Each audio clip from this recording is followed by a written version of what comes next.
ಶ್ರೀ ಗುರು ಬಸವಲಿಂಗಾಯ ನಮಃ.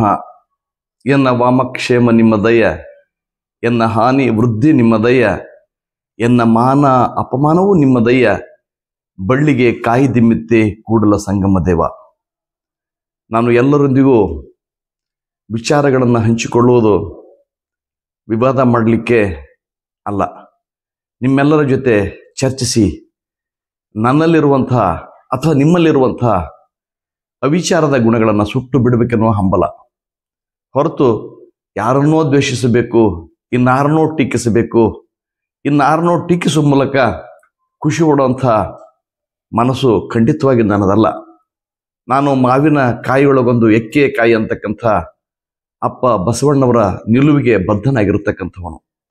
ಹಾಗಾಗಿ ಅನೇಕ ಸಂಗತಿಗಳು ನಿಮ್ಮೊಂದಿಗೆ ಹಂಚಿಕೊಂಡಾಗ ನನಗೂ ಮತ್ತು ನಿಮಗೂ ನನ್ನಲ್ಲಿರುವ ಮತ್ತು ನಿಮ್ಮಲ್ಲಿರಬಹುದಾದಂಥ ಕೆಲವು ಗುಣಗಳು ಸುಟ್ಟು ಹೋಗಿ ಈ ಸಮಾಜ ಪರಿಶುಭ್ರಗೊಂಡಲಿ ಅನ್ನುವಂಥ ಒಂದು ಉದ್ದೇಶದಿಂದ ವಿನಃ ಯಾರ ಮೇಲೂ ಯಾವ ಕಾರಣಕ್ಕೂ ದ್ವೇಷವನ್ನು ಇಟ್ಟುಕೊಂಡು ಈ ಮಾತುಗಳನ್ನು ನಾನು ಖಂಡಿತ ಹೇಳ್ತಾ ಇಲ್ಲ.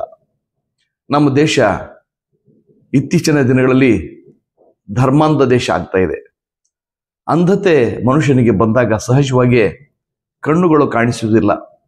ಧರ್ಮಾಂಧತೆ ಬಂದಾಗ ಮನುಷ್ಯನ ವಿಚಾರ ಶಕ್ತಿ ಖಂಡಿತವಾಗಿಯೂ ನಾಶವಾಗ್ತದೆ. ಎಲ್ಲಿ ವಿಚಾರ ಶಕ್ತಿ ಇರುವುದಿಲ್ವೋ ಅಲ್ಲಿ ವೈಜ್ಞಾನಿಕತೆಗೆ ಬೆಲೆ ಇರುವುದಿಲ್ಲ. ವೈಜ್ಞಾನಿಕತೆ ವೈಚಾರಿಕತೆ ಇಲ್ಲದಂತಹ ದೇಶ ನನ್ನದು ಆಗಬಾರದು ಅನ್ನುವಂತಹ ಕಾಳಜಿಯಿಂದ ಕೆಲವು ಸಂಗತಿಗಳನ್ನು ನಿಮ್ಮೊಂದಿಗೆ ನಾನಿಲ್ಲಿ ಹಂಚಿಕೊಳ್ಳಲು ಬಯಸುತ್ತೇನೆ. ಇದು ಯಾರನ್ನೋ ಉದ್ದೇಶಪೂರ್ವಕವಾಗಿ ಉದ್ದೇಶಿಸಿ ಆಡಿದಂಥ ಮಾತುಗಳು ಇವಲ್ಲ ಅಂತ ನಿಮ್ಮಲ್ಲಿ ವಿನಮ್ರವಾಗಿ ನಾನು ಹೇಳಿಕೊಳ್ಳಿಕ್ಕೆ ಬಯಸ್ತೇನೆ. ಧರ್ಮಾಂಧ ವ್ಯಕ್ತಿ ಹೇಗಿರ್ತಾನೆ, ವಿಚಾರಶೀಲ ವ್ಯಕ್ತಿ ಹೇಗಿರ್ತಾನೆ ಅಂತ ಕೆಲವು ಸಂಗತಿಗಳನ್ನು ನಿಮ್ಮೊಂದಿಗೆ ನಾನಿಲ್ಲಿ ಹಂಚಿಕೊಳ್ಳಲು ಬಯಸುತ್ತೇನೆ. ಧರ್ಮಾಂಧ ವ್ಯಕ್ತಿ ಹೇಳ್ತಾನೆ, ದೇವರ ಪೂಜೆ ಮಾಡದವರು ಕೆಟ್ಟವರು. ಧರ್ಮಾಂಧ ವ್ಯಕ್ತಿ ಹೇಳೋದು, ದೇವರನ್ನ ಪೂಜೆ ಮಾಡದಿರ್ತಕ್ಕಂಥ, ದೇವರನ್ನು ನಂಬದಿರ್ತಕ್ಕಂಥ ವ್ಯಕ್ತಿ ತುಂಬಾ ಕೆಟ್ಟವನು, ಉಗ್ರರಾಗಿರ್ತಾನೆ, ಅಥವಾ ಅವನು ದೈವ ವಿರೋಧಿಯಾಗಿರ್ತಾನೆ ಅಂತ ಹೇಳ್ತಾರೆ. ಈ ಮಾತನ್ನ ಇತಿಹಾಸದ ಪುಟಗಳನ್ನು ಗಮನಿಸಿದಾಗ ಅದನ್ನು ಸತ್ಯ ಅಂತ ಹೇಳಲಿಕ್ಕೆ ಸಾಧ್ಯವೇ ಇಲ್ಲ.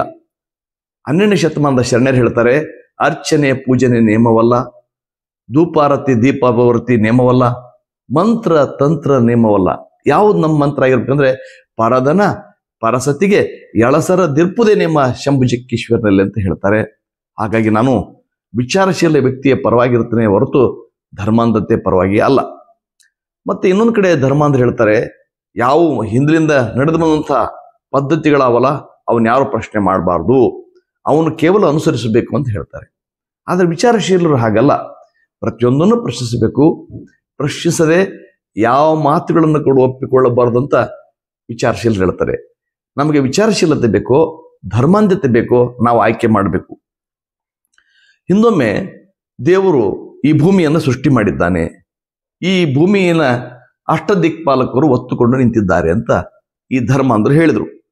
ಆದ್ದರಿಂದ ಈ ದೇವರನ್ನು ಪೂಜಿಸಿ ಸಂತೃಪ್ತಿಗೊಳ್ಳಬೇಕು. ಈ ದೇವರು ಸಂತೃಪ್ತಿಗೊಂಡಾಗ ಮಾತ್ರ ಈ ಜೀವ ಜಗತ್ತು ಉಳ್ಳಿಕ್ಕೆ ಸಾಧ್ಯ ಇಲ್ಲ.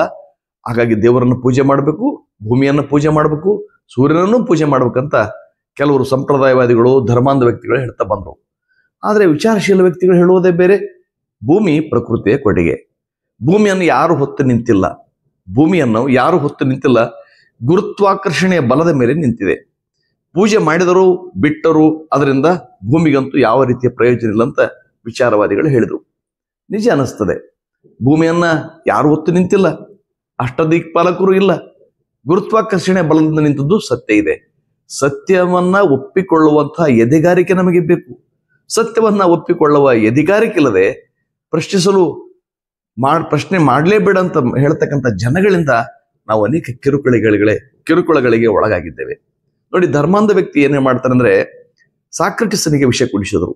ಧರ್ಮಾಂಧ ವ್ಯಕ್ತಿ ಸಾಕ್ರಟಿಸನಿಗೆ ವಿಷ ಕುಡಿಸಿದ್ರು. ಯಾಕಂದ್ರೆ ಸತ್ಯವನ್ನು ಹೇಳಿದ ಮನುಷ್ಯ. ಚರ್ಚಿಗೆ ಬೈಬಲ್ಗೆ ವಿರುದ್ಧವಾದಂಥ ಸಂಗತಿಗಳನ್ನ, ಈ ಭಗವದ್ಗೀತೆಗೆ ವಿರುದ್ಧವಾದ ಸಂಗತಿಗಳನ್ನ, ಕುರಾನಿಗೆ ವಿರುದ್ಧವಾದ ಸಂಗತಿಗಳನ್ನ ಯಾರು ಹೇಳ್ತಾರೋ ಅವರು ವಿಚಾರಶೀಲರಾಗಿರ್ತಾರೆ. ಆದರೆ ಅವರನ್ನ ಈ ದೇಶದ ಪರಂಪರೆ, ಈ ದೇಶದ ಧರ್ಮಾಂಧ ವ್ಯಕ್ತಿಗಳು ಅವ್ರನ್ನ ಕೊಲ್ಲಲಿಕ್ಕೆ, ಅವರನ್ನು ಇಲ್ಲವಾಗಿಸಲಿಕ್ಕೆ ಬಯಸ್ತದೆ. ಸಾಕ್ರಟಿಸನಿಗೆ ವಿಷಯ ಕುಡಿಸಿದರು, ಕಾಪರ್ನಿಕಸ್ಗೆ ತೊಂದರೆಯನ್ನು ಉಂಟು ಮಾಡಿದರು, ಗೆಲ್ಲಿಯೋಗೆ ಗಲ್ಲಿಗೆಸ್ತಕ್ಕಂಥ ಒಂದು ಪ್ರಮೇಯ ಒದಗಿ ಬಂತು. ಬಸವಣ್ಣವರನ್ನ ಕಲ್ಯಾಣದಂಗ್ಲೇ ಎತ್ತಂಗಡಿ ಮಾಡ್ತಕ್ಕಂಥ ಒಂದು ಪ್ರಮೇಯನ್ನ ಅವರು ತಂದೊಡ್ಡಿದ್ರು. ಯೇಸು ಕ್ರಿಸ್ತನನ್ನ ಸಿಲುಬೆಗೇರಿಸಿದ್ರು. ಗಾಂಧಿಯನ್ನ ಗುಂಡಿಟ್ಟು ಕೊಂದ್ರು, ಮಹಾತ್ಮ ಗಾಂಧೀಜಿಯನ್ನ ಗುಂಡಿಟ್ಟು ಕೊಂದ್ರು. ಸತ್ಯವನ್ನು ಹೇಳಿದಂಥ ಡಾಕ್ಟರ್ ಎಂ ಕಲಬುರ್ಗಿ ಅವರನ್ನ ನಮ್ಮ ಕಣ್ಣ ಮುಂದೆ ಕೊಂದ್ರಲ್ರಿ. ಗೌರಿ ಹತ್ಯೆ ಆಯ್ತು, ಪನ್ಸಾರೆ, ದಾಬೋಲ್ಕರ್ ಇವರೆಲ್ಲ ಮೌಢ್ಯಗಳ ವಿರೋಧವನ್ನ ಟೀಕಿಸಿದ್ದಕ್ಕೆ, ಮೌಢ್ಯ ವಿರೋಧಿ ನೀತಿಯನ್ನ ಟೀಕಿಸಿದ್ದಕ್ಕೆ, ಯುವ ಜನರ ಕಣ್ಣು ತೆರೆಸಿದ್ದಕ್ಕೆ ಧರ್ಮ ವಿರೋಧಿಗಳು ಅಂತ ಜನರ ಕಣ್ಣಲ್ಲಿ ಹೇಳುವಂತೆ ಮಾಡಿ ಅವರನ್ನ ಕೊಲ್ಲಿಸುವಂತ ಕೆಲಸ ಧರ್ಮಾಂಧ ವ್ಯಕ್ತಿ ಮಾಡ್ತಾರೆ. ಅದರ ವಿಚಾರಶೀಲ ವ್ಯಕ್ತಿ ಅಲ್ಲ. ಮಾನವ ಹಕ್ಕುಗಳಿಗಾಗಿ, ಆತನ ಸ್ವಾತಂತ್ರ್ಯಕ್ಕಾಗಿ ಅನ್ಯಾಯದ ವಿರುದ್ಧ ಹೋರಾಟ ಮಾಡುತ್ತಿರ್ತಾನೆ. ನಾವು ಯಾವ್ದು ಆಯ್ಕೆ ಮಾಡಬೇಕು? ಈ ಆಯ್ಕೆ ನಮಗೆ ಬಿಟ್ಟದ್ದಿದೆ. ಈ ಧರ್ಮಾಂಧ ವ್ಯಕ್ತಿಗಳು ಏನ್ ಹೇಳ್ತಂದ್ರೆ, ಸೈತಾನನ ಪುನರಾವತಾರ, ದೇವರನ್ನು ನಂಬದ ಮಾನವನೇ ಅಲ್ಲವೆಂದು ಟೀಕಿಸುತ್ತಾರೆ, ಅವಹೇಳನ ಮಾಡುತ್ತಾರೆ. ಎಲ್ಲಿ? ಧರ್ಮಾಂಧ ವ್ಯಕ್ತಿ ಹೇಳ್ತಾನೆ. ಅವನು ಯಾರು ದೇವರನ್ನು ಒಪ್ಪೋದಿಲ್ವೋ, ಯಾರು ಧರ್ಮವನ್ನು ಒಪ್ಪೋದಿಲ್ವೋ, ಧರ್ಮ ಅಂದ್ರೆ ದಯದ ತಳಹದಿಯ ಧರ್ಮ ಎಷ್ಟಾದ್ರೂ ಇರಲಿ, ಆದ್ರೆ ಭಯದ ತಳಹದಿಯ ಧರ್ಮ ನಮಗೆ ಇವತ್ತು ಬೇಕಾಗಿಲ್ಲ. ಆದ್ರೆ ಭಯ ಮೂಲದ ಧರ್ಮಗಳೇ ನಮ್ಮ ಸುತ್ತಮುತ್ತಿವೆ, ವಿಚಾರಶೀಲತೆಯನ್ನು ಹಾಳು ಮಾಡ್ತವೆ. ಒಂದು ಕಡೆ ದೇವರು ನಮ್ಮನ್ನು ನಿರ್ಮಿಸಿದ್ದ ಅಂತ ಹೇಳ್ತಾರೆ, ನಮ್ಮನ್ನು ಸೃಷ್ಟಿಸಿದ ಅಂತ ಹೇಳ್ತಾರೆ. ಆದ್ರೆ ಆ ದೇವರೇ ಕೂಡ ಮಾಡಿರತಕ್ಕಂಥ ವಿಚಾರ ಶಕ್ತಿ ಅಥವಾ ವಿಚಾರ ಮಾಡ್ತಕ್ಕಂಥ ವ್ಯಕ್ತಿಯನ್ನ ಕೊಲೆ ಮಾಡ್ತಾರೆ. ದೇವರೇ ನಮ್ಮನ್ನು ಸೃಷ್ಟಿ ಮಾಡಿದ್ದಾಗಿದೆ, ನಮ್ಮೊಳಗಡೆ ಬಿದುಳನ್ನು ಕೂಡ ಆತ ಸೃಷ್ಟಿ ಮಾಡಿದ್ದ ತಾನೆ, ವಿಚಾರ ಶಕ್ತಿಯನ್ನು ಆತನೇ ಕೊಟ್ಟಿದ್ದಾನೆ ತಾನೆ. ಆ ವಿಚಾರ ಶಕ್ತಿಯ ಮೂಲಕ ಈ ಜಗತ್ತನ್ನ ಬೆಳಗಿಸಬಲ್ಲಂಥ, ಮಾನವ ಕುಲವನ್ನು ಎತ್ತಿ ಹಿಡಿತಕ್ಕಂಥ, ವಿಚಾರಶೀಲನಾಗುವಂಥ, ವೈಜ್ಞಾನಿಕ ಮನೋಭಾವ ಹೊಂದುವಂಥ, ದೇಶ ವಿಕಾಸಕ್ಕೆ ಕಾರಣ ಆಗುವಂಥ, ಇಲ್ಲಿಯ ಜನಜೀವನ ಹಸನಾಗುವಂತೆ ಮಾಡುವಂಥ ವಿಚಾರಶೀಲ ವ್ಯಕ್ತಿಯನ್ನ ಈ ಜಗತ್ತು ಎಂದಿಗೂ ಸಹನೆ ಮಾಡ್ಕೊಂತ ಬಂದಿಲ್ಲ. ಆದ್ರೆ ವಿಚಾರ ಬೆಳೆದಂಗೆಲ್ಲ ಆ ಕಸಕಡ್ಡಿಗಳು ತಾನೇ ಸರಿದು ಹೋಗಿವೆ. ಸೈತಾನ ಅಂತ ಇವ್ರು ಯಾರು ಕರೀತಾರೆ, ಆತನಲ್ಲಿ ಮಾನವೀಯ ಬೀಜಗಳಿರ್ತವೆ. ಆತ ಈ ಧರ್ಮಾಂಧತನ ಕಣ್ಣುಗಳನ್ನ ತೆಗಿಬೇಕಂತ ಹೇಳ್ತಾನೆ. ಆತ ಈ ಧರ್ಮಾಂಧನನ್ನು ಕೊಲ್ಲಬೇಕಂತ ಎಂದೂ ಬಯಸುವುದಿಲ್ಲ. ಆತನ ಗುಣಕ್ಕೆ ಮಾತ್ರ ಮುನಿತನ ಹೊರತಾಗಿ ಆತನ ಪ್ರಾಣಕ್ಕೆ ಆತ ಎಂದೂ ಮನೆಯುವುದಿಲ್ಲ. ಆದ್ರೆ ಧರ್ಮಾಂಧ ಹಾಗಲ್ಲ. ತನ್ನ ಅಥವಾ ನಂಬಿಕೆಯ ವಿರುದ್ಧ, ತನ್ನ ಧರ್ಮ ಗ್ರಂಥದ ವಿರುದ್ಧವಾದ ಯಾವ ಹೇಳಿಕೆಯನ್ನು ಕೂಡ ಧರ್ಮಾಂಧ ಸಹಿಸಲಿಕ್ಕೆ ಸಾಧ್ಯವೇ ಇಲ್ಲ. ಆ ಧರ್ಮಾಂಧ ಹೇಳ್ತಾನೆ ಗೊತ್ತಾ, ವೇದ, ಬೈಬಲ್ಗಳು, ಕುರಾನ, ತ್ರಿಪಿಟಕಗಳು, ಜಂಡೆ ಬೆಸ್ತಗಳು ಅವನು ಎಂದಿಗೂ ಪ್ರಶ್ನೆ ಮಾಡಬಾರದು, ಅವನು ಅನುಸರಿಸಬೇಕು, ಪೂಜಿಸಬೇಕು ಅಂತ ಹೇಳ್ತಾನೆ. ಆದರೆ ವಿಚಾರಶೀಲ ವ್ಯಕ್ತಿ ಹಾಗಲ್ಲ. ಯಾವ ಕಾಲದ ಶಾಸ್ತ್ರ ಏನು ಹೇಳಿದಾರೇನು, ವಿಚಾರಶೀಲ ವ್ಯಕ್ತಿ ಯಾವ ಕಾಲದ ಶಾಸ್ತ್ರ ಏನು ಹೇಳಿದರೇನು, ಎದೆಯ ದನಿಗೂ ಮಿಗಿಲು ಶಾಸ್ತ್ರವಿಹುದೇನು ಎಂದೋ ಮನು ಬರೆದಿಟ್ಟು ನಮಗೆ ಕಟ್ಟೇನು, ಮನು ನಿನಗೆ ನೀನು ಅಂತ ಚಿಂತಿಸ್ತಕ್ಕಂಥ, ಪ್ರಶ್ನಿಸ್ತಕ್ಕಂಥ, ಆ ಧರ್ಮದಲ್ಲಿರ್ತಕ್ಕಂಥ ಹುಳುಗಳನ್ನು ಎತ್ತಿ ತೋರಿಸ್ತಕ್ಕಂಥ ಮನೋಭಾವ ವಿಚಾರಶೀಲ ವ್ಯಕ್ತಿ ಇರ್ತದೆ. ಆದರೆ ದುರ್ದೈವ ಅಂದ್ರೆ ಇವತ್ತ ವಿಚಾರಶೀಲ ವ್ಯಕ್ತಿಯನ್ನ ಕಡೆಗೆ ಸರಿಸಿ, ಬದಿಗೆ ಸರಿಸಿ, ಆತನ ಮೂಲೆಗುಂಪು ಮಾಡಿ ವೈದಿಕತನವನ್ನೇ ಎತ್ತರಿಸುವಂತಹ ಕೆಲಸವನ್ನು ನಾವು ಮಾಡ್ತಾ ಇದ್ದೇವೆ. ಇಲ್ಲಿ ಜನಗಳು ಜಾಸ್ತಿ ನಂಬೋದು ಧರ್ಮಾಂಧ ವ್ಯಕ್ತಿ ಪವಾಡಗಳನ್ನ. ಪವಾಡಗಳ ಮುಖ್ಯ ಅಲ್ಲ, ಪವಾಡಗಳು ಕೈ ಚಳಕಗಳು ಅಂತ ವಿಚಾರಶೀಲ ವ್ಯಕ್ತಿ ಹೇಳ್ತಾನೆ. ಪವಾಡಗಳು ಕೃತ್ರಿಮ ಕೆಮಿಕಲ್ ರಿಯಾಕ್ಷನ್ಗಳಿಂದ ಮಾಡ್ತಕ್ಕಂಥವು, ಕೈ ಚಳಕಗಳು, ಕಣ್ಕಟ್ಟು ವಿದ್ಯೆಗಳು, ಅವು ಮುಖ್ಯ ಅಲ್ಲ. ಬದುಕೆ ಒಂದು ಪವಾಡ ಇದೆ, ಅದ್ಭುತ ಇದೆ ಜೀವನ. ಹುಟ್ಟು ಮತ್ತು ಸಾವಿನ ನೋಡೋ ಬದುಕಿದೆಲ್ಲ ತುಂಬಾ ಅರ್ಥಪೂರ್ಣವಾದ ಆಗಿ ಜೀವಿಸಬೇಕು. ಈ ಜೀವನ ಸುಮ್ಮನೆ ಕೇವಲ ಹುಟ್ಟಿ ಸಾಯೋದಕ್ಕೆ ಬಂದದ್ದಲ್ಲ. ಇಲ್ಲಿ ಏನಾದರೂ ಸಾಧನೆ ಮಾಡಬೇಕು. ನಾವು ಪ್ರಕೃತಿಯ ಕೂಸುಗಳು, ದೇವರ ಕೂಸುಗಳಂತ ಇಟ್ಟುಕೊಳ್ಳಿ. ದೇವರ ಕೂಸುಗಳು ದೇವರಿಗೆ ಸಮರ್ಪಣೆಗೊಳ್ಬೇಕೆ ವಿನಃ ನಿಜವಾಗಿ ಸಮರ್ಪಣೆಗಳು ಬರೇ ಪೂಜೆ ಮಾಡೋದ್ರಿಂದ, ಕಾಯಿ ಒಡೆಯೋದ್ರಿಂದ, ನಮಾಜ್ ಮಾಡೋದ್ರಿಂದ, ಪ್ರಾರ್ಥನೆ ಮಾಡೋದ್ರಿಂದ ಏನು ಸಾಧ್ಯ ಆಗೋದಿಲ್ಲ. ಸ್ವಲ್ಪ ಮಟ್ಟಿಗೆ ನಿಮ್ಮ ಮನಸ್ಸನ್ನು ಹತೋಟಿಯಲ್ಲಿ ಇಟ್ಕೊಳ್ಬಹುದು ಅಷ್ಟೇ. ಸ್ವಲ್ಪ ಮಟ್ಟಿಗೆ ಇಟ್ಕೋದು ಬೇಡ. ಇಡೀ ಜೀವನ ಪರ್ಯಂತ ನಮ್ಮ ಮಾಡುವಂಥ ಕೆಲಸ ಪ್ರಾರ್ಥನೆ ಆಗಿರ್ಬೇಕು. ನಾವು ಮಾಡುವಂಥ ಕೆಲಸ ಬೈಬಲ್ಗೆ ಒಲವು ತೋರುವಂಥದ್ದಾಗಿರ್ಬೇಕು. ನಾವು ಮಾಡುವ ಕೆಲಸ ಕುರಾನಿಗೆ ಗೌರವ ತೋರುವಂಥದ್ದಿರಬೇಕು. ನಾವು ಮಾಡುವ ಕೆಲಸ ಭಗವದ್ಗೀತೆಗೆ ಅದರ ಗೌರವವನ್ನು ಹೆಚ್ಚಿಸ್ತಕ್ಕಂಥ ಇರಬೇಕೇ ಹೊರತು ಕೇವಲ ನಾಟಕೀಯ ಆಗಬಾರ್ದು ಅನ್ನೋದು ವಿಚಾರಶೀಲರ ಒಂದು ವಿನಂತಿ. ಈ ಧರ್ಮಾಂಧ್ರ ಯಾವಾಗಲೂ ಕೂಡ ನಂಬೋದು ವೈಚಾರಿಕತೆಯನ್ನಲ್ಲ, ವಿಜ್ಞಾನವನ್ನಲ್ಲ. ಅವರು ಮುಲ್ಲಾ, ಪಾದ್ರಿ ಪೂಜಾರಿಗಳನ್ನ ನಂಬ್ತಾರೆ, ಮುಲ್ಲಾ ಪಾದ್ರಿ ಪೂಜಾರಿಗಳನ್ನ ನಂಬ್ತಾರೆ. ಇಲ್ಲಿ ವಿಚಾರಶೀಲ ವ್ಯಕ್ತಿಗಳು ಮುಲ್ಲಾ ಪಾದ್ರಿಗಳನ್ನ ಪೂಜಾರಿಗಳನ್ನ ನಂಬ್ತಾರೆ, ಆದರೆ ಅವರನ್ನು ಪ್ರಶ್ನೆ ಮಾಡ್ತಾರೆ. ಪ್ರಶ್ನೆ ಮಾಡಿದಾಗ ಅವರು ದಗದ ಉರಿದು ಹೋಗ್ತಾರೆ. ಯಾಕೆ ಉರಿದು ಹೋಗ್ತಾರೆ ಅಂದ್ರೆ ಪ್ರಶ್ನೆಗಳನ್ನ ಧರ್ಮಾಂಧ ವ್ಯಕ್ತಿ ಎಂದಿಗೂ ಒಪ್ಪುವುದಿಲ್ಲ. ಈ ಧರ್ಮಾಂಧ ವ್ಯಕ್ತಿಗೆ ಇಲ್ಲಿ ಅಭಿಪ್ರಾಯಕ್ಕೆ ಬೆಲೆನೇ ಇಲ್ಲ, ಯಾರ ಅಭಿಪ್ರಾಯ ಕೇಳೋದಿಲ್ಲ. ಇಲ್ಲಿ ಇದೆ ಅಷ್ಟೇ, ಇದು ಒಪ್ಬೇಕು ನೀನು ಅಂತ ಹೇಳ್ತಾರೆ. ಆದರೆ ವಿಚಾರಶೀಲರಲ್ಲಿ ಆಗಲ್ಲ. ಈಗ ತನ್ನ ತಪ್ಪಾಯ್ತು, ತಮ್ಮ ಹೇಳಿದಂಥ ಬೇಡಿಕೆ ಸರಿ ಇಲ್ಲ ಅಂದ್ರೆ ಅದನ್ನ ಒಪ್ಪಿಕೊಳ್ಳತಕ್ಕಂಥ ಎದೆಗಾರಿಕೆ ಮತ್ತು ಆ ನಿಷ್ಕಲ್ಮಶವಾದ ಮನಸ್ಸು ವಿಚಾರಶೀಲ ವ್ಯಕ್ತಿ ಇರ್ತದೆ. ಧರ್ಮಾಂಧ ವ್ಯಕ್ತಿ ಹಾಗಲ್ಲ.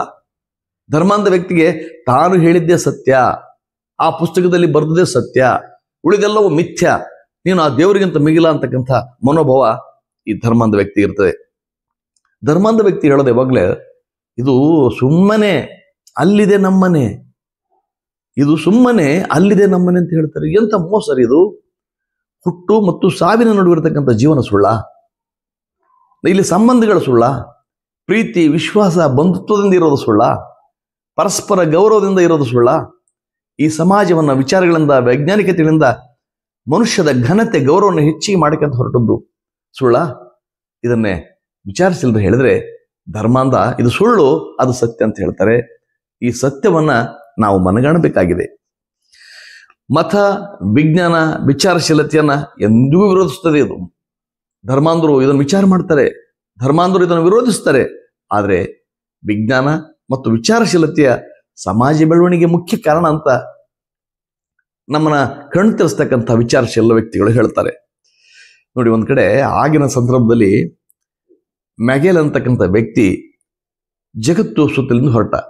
ಆತನಿಗೆ ಹೇಳಿದ್ರು, ಏಯ್ ಜಗತ್ತಿನ ಸುತ್ತಿ ನೋಡಪ್ಪ, ಈ ಭೂಮಿ ಚಪ್ಪಟ್ಟೆ ಆಗ್ಯದ, ಒಂದ್ ಕಡೆ ಹೋಗಿ ಬಿದ್ದು ಬಿಡ್ತೀನಿ, ನೀನು ಹೋಗ್ಬೇಡ, ನೋಡೋಣ ಅಂತ ಹೇಳ್ದ. ಆದ್ರೆ ಆತ ಹೇಳಿದ, ನಾನು ನಿತ್ಯ ಚಂದ್ರನಲ್ಲಿ ನೋಡ್ತೀನಿ, ಭೂಮಿಯ ಪ್ರತಿಬಿಂಬ ಬಿದ್ದಿರುತ್ತದೆ, ಭೂಮಿ ಗುಂಡಿಗಿದೆ, ಚಪ್ಪಟ್ಟೆ ಆಗಿಲ್ಲ ಅಂತ ಹೇಳ್ದ. ಆ ನಾವಿಕ ಸುತ್ತಲಿಕ್ಕೆ ಹೊರಟ, ಹೊರಗೆ ಗೊಂದ ಎಲ್ಲಿಂದ ಬಿಟ್ಟಿದ್ನೋ ಅದೇ ಸ್ಥಳಕ್ಕೆ ಬಂದಿಂತ ಹೇಳಿದ, ಪ್ರೂವ್ ಮಾಡಿದ, ಭೂಮಿ ಗುಂಡಗಿದೆ, ಭೂಮಿ ಚಪ್ಪಟ್ಟೆ ಆಗಿಲ್ಲ ಅಂತ. ಆದ್ರೆ ವಿಚಾರಶೀಲ ವ್ಯಕ್ತಿ ಆತ ಹೇಳ್ದ, ಆ ಹೇಳಿದನ್ನು ಈತನ ವಿರೋಧ ಮಾಡಿದ್ರು, ಈತನ ಅನುಮಾನಗಳಿಂದ ನೋಡಿದ್ರು. ನೀನೇನು ಬೈಬಲ್ಗಿಂತಲೂ ಬಹಳ ಶ್ರೇಷ್ಠ, ನೀನು ಬೈಬಲ್ ಏನು ಬರ್ದದ ಅದು ಕೊನೆ, ಆ ಬೈಬಲ್ಗೆ ನೀ ಪ್ರಶ್ನೆ ಮಾಡ್ತೀಯ ಅಂತ ಆತನ ಅವಹೇಳನಕ್ಕೆ ಗುರಿಪಡಿಸಿದ್ರು, ಆತನಿಗೆ ಕೊಲ್ಲಲಿಕ್ಕೆ ಬಂದ್ರು. ಆದ್ರೆ ಯಾವ್ದು ಸತ್ಯ ಆಯ್ತು? ಆತ ಮೆಗೆಲ್ ಅಂತಕ್ಕಂಥ ವ್ಯಕ್ತಿ ಕೊನೆಗೆ ಇಡೀ ಜಗತ್ತನ್ನು ಸುತ್ತಿ ತನ್ನ ಕಟ್ಟ ಕಡೆಯ ನಿಲ್ದಾಣಕ್ಕೆ ಬಂದು ನಿಂತಾಗ ಅವಾಗ ಕಣ್ತಿರ್ತಾರೆ, ಇದ್ದಿರ್ಬೋದು ಬಿಡೋ ಅಂತ. ಇದು ಎಂಥದ್ದು? ಇದ್ರ ಬಗ್ಗೆ ನಾವು ಆಲೋಚನೆ ಮಾಡಬೇಕಾಗಿದೆ.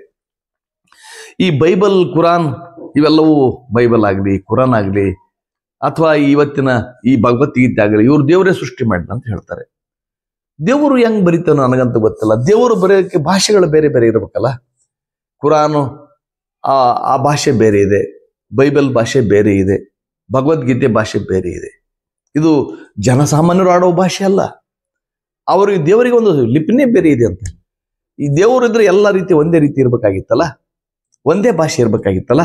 ಈ ದೇವರ ಭಾಷೆಯಲ್ಲಿ ಭಿನ್ನ ಭಿನ್ನ ಏಕಿದೆ ಅಂತ ಪ್ರಶ್ನೆ ಮಾಡ್ತಕ್ಕಂಥದ್ದು ಇದು ವಿಚಾರಶೀಲನ ಕೆಲಸ ಇದೆ. ಹಾಗಾಗಿ ನಾವು ಇವುಗಳ ಬಗ್ಗೆ ಗಂಭೀರವಾಗಿ ಆಲೋಚನೆ ಮಾಡಬೇಕು. ಸುಮ್ಮನೆ ನಾವು ಯಾರೋ ಹೇಳಿದ್ದಾರೆ ಅಂತ ಮಾತ್ರಕ್ಕೆ ಆ ಮಾತುಗಳನ್ನು ನಂಬ್ತಾ ಹೋಗಬಾರದು. ಹಿಂದೊಮ್ಮೆ ಗೆಲಿಲಿಯೋ ಕೂಡ ಅವತ್ತಿನ ಪೋಪ್ ಕರೆಸ್ತಾರೆ ಇವರಿಗೆ, ಚರ್ಚಿನ ಪಾದ್ರಿ ಕರೆಸ್ತಾರೆ ಇವರಿಗೆ. ನೋಡಪ್ಪ, ನೀನು ಸರಿಯಾಗಿ ಹೇಳು, ಗೆಲಿಲಿಯೋ ನಿನ್ನನ್ನು, ಅವ್ರಿಗೆ 70-75 ವರ್ಷ ವಯಸ್ಸಾಗಿರ್ತಾಗಲೇ. ವಯಸ್ಸಾದಾಗ ನೋಡು, ನೀನು ಇದು ಬೈಬಲಿಗೆ ವಿರುದ್ಧವಾದಂಥ ಮಾತುಗಳನ್ನು ಹೇಳ್ತಾ ಇದೀಯಾ, ಹಾಗಾಗಿ ನಿನ್ನ ಮಾತುಗಳನ್ನು ಮತ್ತೆ ಪುನರಾವಲೋಕನ ಮಾಡಿಕೊಳ್ಳೋ. ಭೂಮಿ ಗುಂಡಗಿದೆ ಅಂತ ಹೇಳಿದ್ರೆ ನಿನಗೆ ಖಂಡಿತವಾಗಿಯೂ ವಿಷ ಕುಡಿಸಲಾಗ್ತದೆ, ನಿನ್ನನ್ನೇ ಕೊನೆಗಾಣಿಸಲಾಗ್ತದೆ ಅಂತ ಹೇಳಿದಾಗ ಆತ ಹೇಳ್ತಾನೆ, ನಿನ್ನ ಪುಸ್ತಕದ ತಿದ್ದಿಕೊಳ್ಳಂತಾನೆ ಹೇಳ್ತಾರೆ. ಆತ ಹೇಳ್ತಾನೆ, ಬಹಳ ತುಂಬಾ ಹಾಸ್ಯಮಯವಾಗಿ ಹೇಳ್ತಾನೆ, ಭೂಮಿಯೇ ಸೂರ್ಯನ ಸುತ್ತ ಪರಿಕ್ರಮಿಸುವುದು ಅಂತ ಹೇಳ್ತಾನೆ. ಏಕೆಂದರೆ ಅವುಗಳೇನು ನನ್ನ ಪುಸ್ತಕವನ್ನು ಓದೋದಿಲ್ಲ, ನನ್ನ ಪುಸ್ತಕ ಓದಿ ಅವನು ತಿರಕತ್ತಿಲ್ಲ, ನನ್ನ ಪುಸ್ತಕ ತಿದ್ದಿಕೊಂಡ್ರೆಷ್ಟು ಬಿಟ್ರೆಷ್ಟು ಅಂತ ಹೇಳ್ತಾನೆ. ಹಾಗೆ ಹೇಳಿದಂಥ ಗೆಲಿಲಿಯೋನ ಮಾತು ಸತ್ಯ ಇದೆ. ಹಾಗಾಗಿ ನಾವು ಪ್ರತಿಯೊಂದು ವಿಷಯವನ್ನ, ಈ ನಾನು ಹೇಳಿದ ವಿಷಯಗಳು ಕೂಡ ಚರ್ಚೆಗೆ ಈಡಾಗುವುದಾಗಿದ್ದರೆ ತುಂಬ ಸಂತೋಷ ಪಡ್ತೇನೆ. ಯಾಕೆಂದರೆ ನಾವೆಲ್ಲ ಮಾನವ ಶಿಶುಗಳು. ನಮ್ಮಲ್ಲಿ ಮಿದುಳು ಇದೆ, ಆಲೋಚನೆ ಮಾಡಬೇಕಾಗಿದೆ, ಚಿಂತನೆ ಮಾಡಬೇಕಾಗಿದೆ. ಚಿಂತನೆಗಳಿಂದ ಈ ಜಗತ್ತು ಬೆಳೀತಾ ಇದೆ, ಬೆಳೆದಿದೆ, ಮುಂದೆಯೂ ಬೆಳೆಯಲಿ ಅಂತ ಆಶಿಸ್ತಾ ಇದುವರೆಗೆ ನನ್ನೊಂದಿಗೆ ಬಂದ ನಿಮ್ಮೆಲ್ಲರಿಗೂ ನನ್ನ ಗೌರವದ ಪ್ರೀತಿಯ ಶರಣಾರ್ಥಿಗಳು. ನಿಮ್ಮ ವಿಶ್ವಾರಾಧ್ಯ ಸತ್ಯಂಪೇಟೆ.